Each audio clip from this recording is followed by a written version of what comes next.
খানিকটা রাইস দিলাম। এবার চিকেনের পিসগুলো আস্তে আস্তে এতে বসিয়ে দেবো।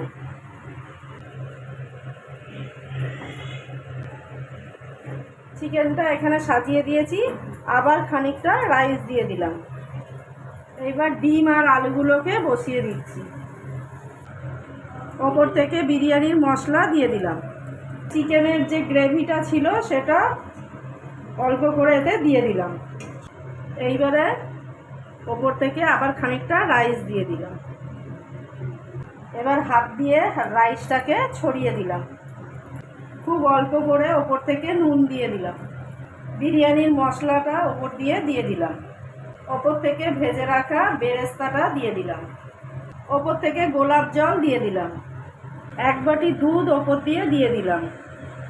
ওপর দিয়ে 1 চামচ ঘি দিয়ে দিলাম। এবার ঢাকা দিয়ে দিলাম। ঢাকা দিয়ে 10 মিনিট একদম লো ফ্লেমে রেখে দেবো। 10 মিনিট ঢাকা দিয়ে রেখেছিলাম, ভাবে যা হয়েছে।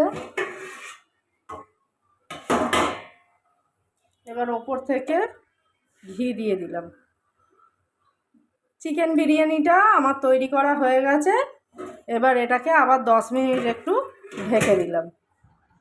নতুন বন্ধুদের সাবস্ক্রাইব করার জন্য অনুরোধ রইল।